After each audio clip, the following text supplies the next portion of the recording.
never wished on hope, didn't need a telescope to see where I am going. আসসালামু আলাইকুম, আমি ফারুক। আজকের ক্লাসে সবাইকে স্বাগতম জানাচ্ছি। ক্লাসটি শুরু থেকে শেষ পর্যন্ত দেখার আমন্ত্রণ জানাচ্ছি। ক্লাসটি ভালো লাগলে ম্যাথস ফিজিক্স ক্লাসরুমে সাবস্ক্রাইব করে বেল আইকনটি প্রেস করে রাখবেন। চিত্রে আমরা দেখতে পাচ্ছি তাপ ইঞ্জিন। আমরা জানি তাপ স্বতঃস্ফূর্তভাবে কাজে রূপান্তরিত হয় না, তাপকে কাজে রূপান্তরের জন্য যন্ত্রের প্রয়োজন। এই যন্ত্রকে তাপ ইঞ্জিন বলে। তাপ ইঞ্জিন তাপশক্তিকে যান্ত্রিক শক্তিতে রূপান্তরিত করে বা তাপশক্তির বিনিময়ে কাজ করে।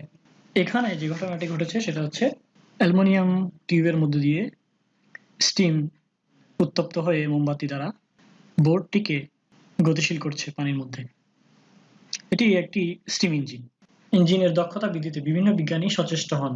তারা পেট্রোল ইঞ্জিনের দক্ষতা সর্বোচ্চ 50% উন্নীত করতে সক্ষম হন। ফরাসি প্রকৌশলী সাদি কার্নো তাপ ইঞ্জিন নিয়ে প্রচুর গবেষণা করেন এবং একটি আদর্শ ইঞ্জিনের পরিকল্পনা করেন। এই ইঞ্জিনটি কার্নোর প্রত্যাবর্তী ইঞ্জিন নামে পরিচিত।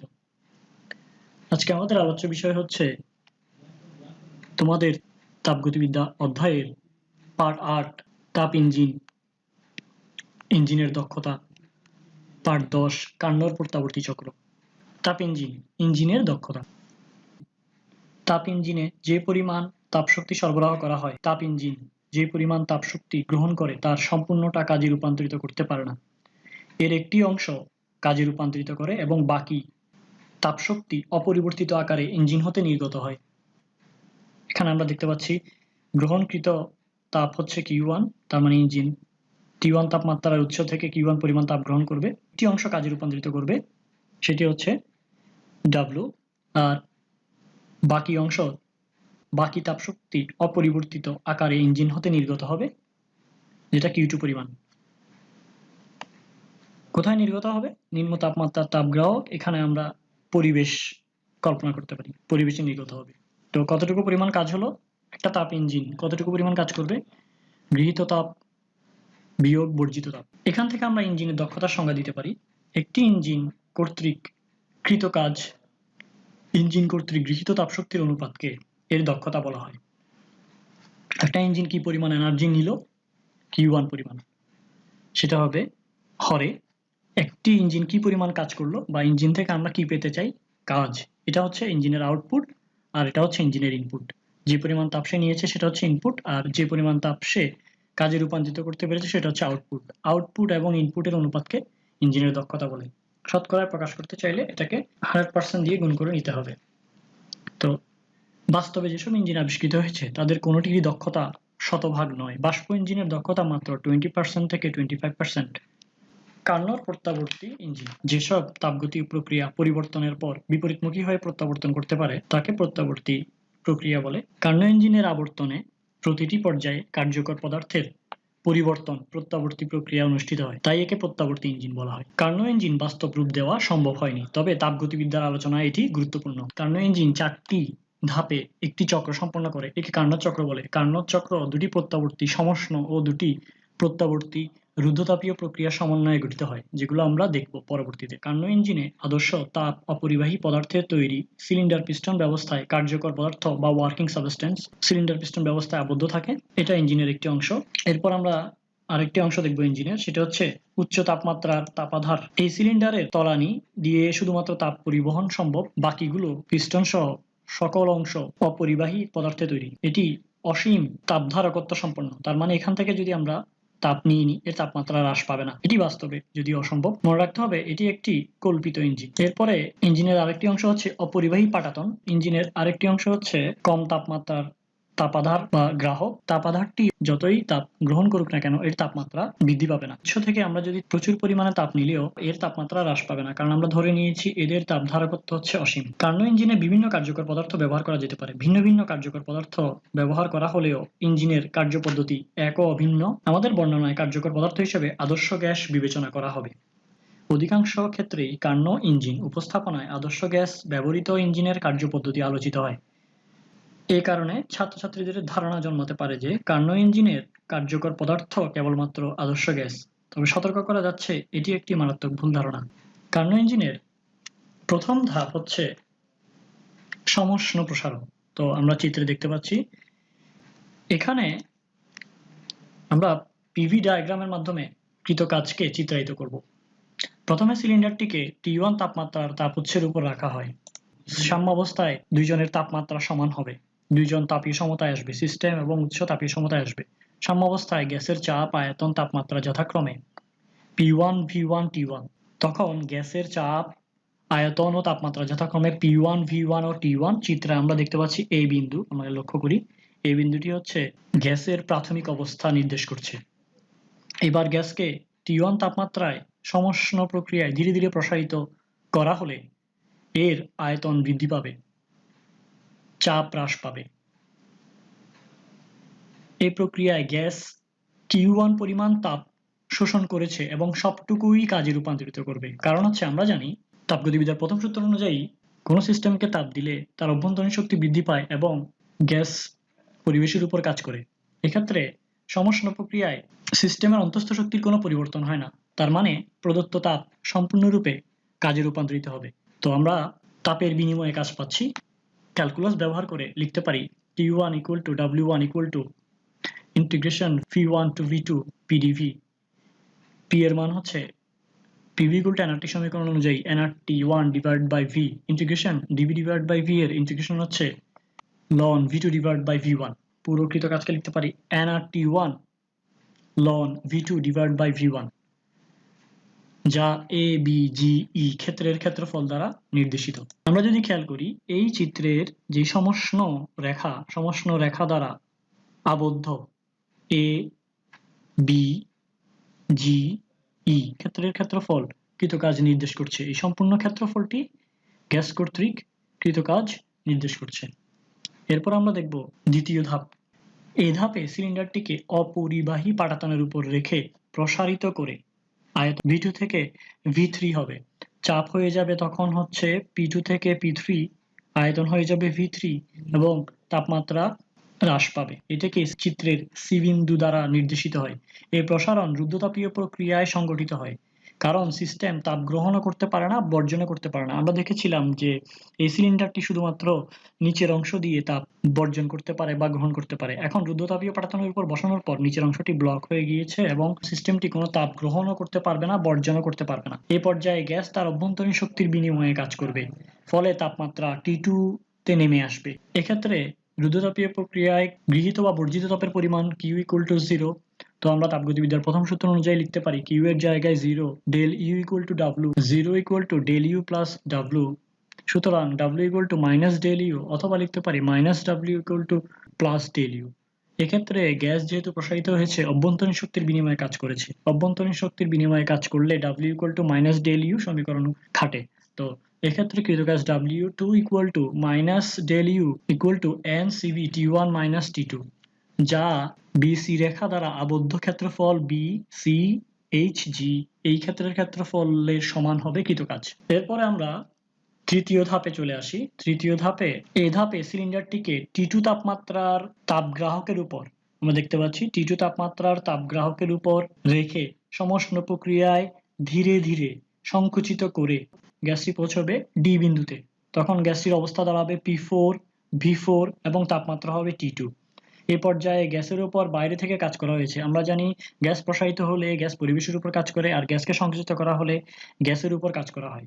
এক্ষেত্রে গ্যাসের উপর আমরা কাজ করলে Q2 পরিমাণ তাপ গ্রাহকে ত্যাগ করবে।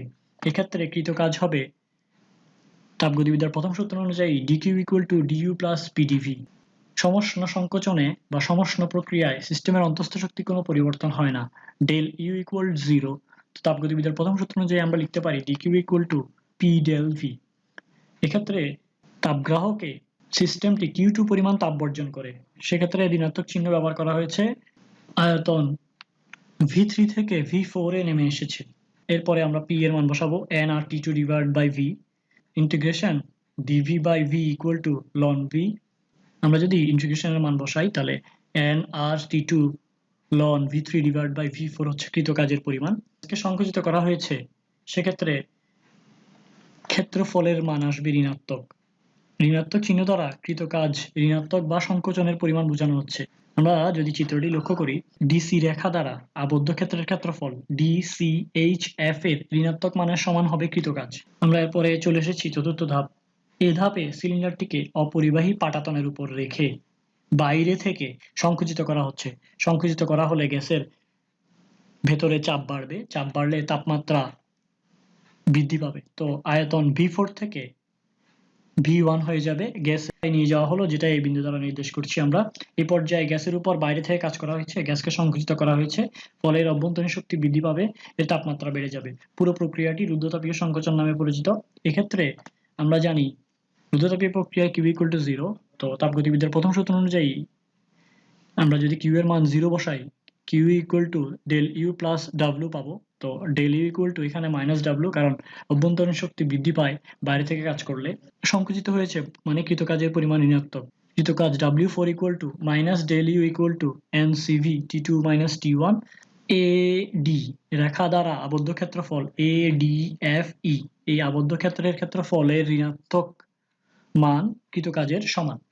এরপরে পুরো প্রক্রিয়াটা আমরা একবার দেখে নিই। গ্যাস A থেকে B বিন্দুতে যায়, B থেকে C বিন্দুতে এবং C থেকে D বিন্দুতে 4টা ধাপ: সমষ্ণ প্রসারণ, রুদ্ধতাপীয় প্রসারণ এবং সমষ্ণ সংকোচন। রুদ্ধতাপীয় সংকোচনের মাধ্যমে আবার পুনরায় এই বিন্দুতে ফিরে আসে। তো সবগুলো ক্ষেত্রফল যদি যোগ করি তখন আমরা এই ক্ষেত্রফলটা পাবো ABCD। তার মানে একটি পূর্ণ চক্রে সিস্টেম কর্তৃক কৃত কাজ W = W1 + W2 + W3 + W4। Total কাজ হচ্ছে 4টা। তো W2 এবং W4 হচ্ছে পরস্পর সমান এবং বিপরীত, যেটা ইকুয়েশনে থাকবে না।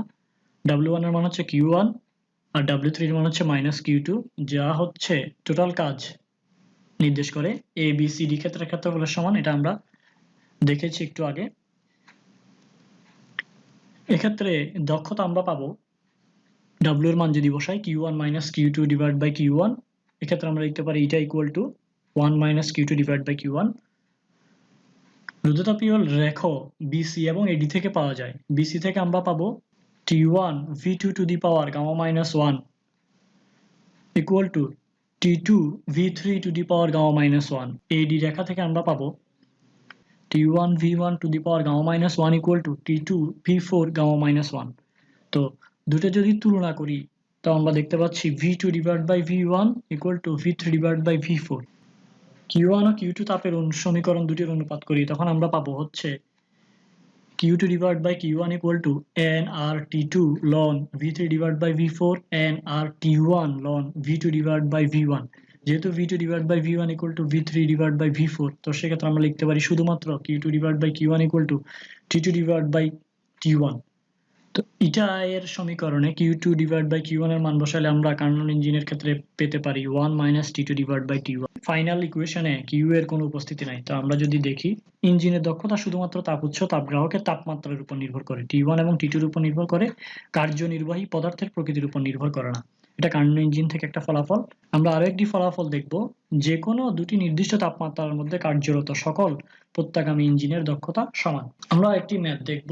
একটি কার্নোট ইঞ্জিন 1500 কেলভিন তাপমাত্রার উৎস থেকে 2.56 × 10⁶ জুল তাপশক্তি গ্রহণ করে তাপগ্রাহকে 5.12 × 10⁵ জুল তাপশক্তি বর্জন করে। তাপগ্রাহকের তাপমাত্রা ও ইঞ্জিনের দক্ষতা নির্ণয় করো। তো দেওয়া আছে হচ্ছে উৎসের তাপমাত্রা, ইঞ্জিন কর্তৃক গৃহীত তাপ, ইঞ্জিন কর্তৃক বর্জিত তাপ, গ্রাহকের তাপমাত্রা, দক্ষতা নির্ণয় করতে হবে। তো সেক্ষেত্রে আমরা, যেহেতু কার্নোট ইঞ্জিন একটি প্রত্যাবর্তী ইঞ্জিনের সমীকরণ থেকে আমরা লিখতে পারি T2 / T1 = Q2 / Q1।